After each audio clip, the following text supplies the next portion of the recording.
I'm David Scott. Residents forced out of their apartment complex Wednesday night still do not know when they can return. The entire incident has put the city on alert.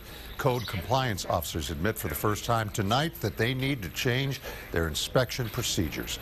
Now, that apartment's located on Burton Road in southeast Austin. 150 people who live there are still without a place to stay. Our Omar Lewis joins us live in the studio with their story.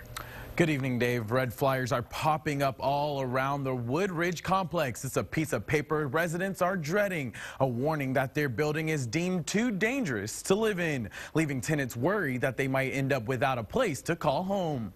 I feel devastated. Residents say it's a nightmare. Today they were allowed back into their home for the first time since Wednesday night. We have a couple minutes to take our essential things like clothes, then papers that we need. It's an apartment complex that code enforcers are deeming dangerous.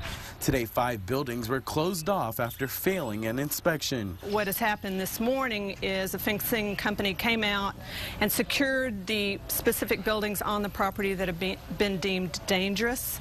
Which means more families could be put out left looking for a place to live and answers from management. I have no one or nothing of answers from the management in this.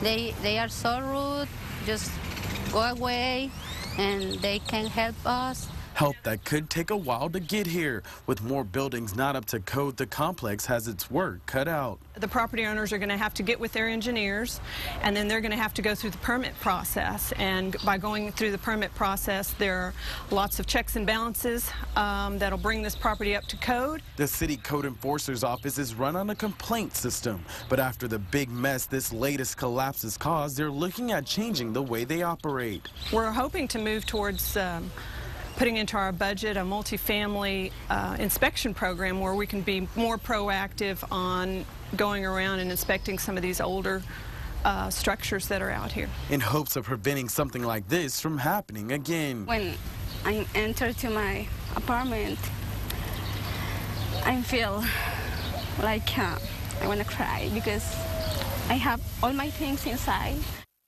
And those tenants say they've really had to rely on one another to get through these tough times. They plan on holding a meeting in the complex parking lot to demand answers from management. Live in the studio, Omar Lewis, KXAN News.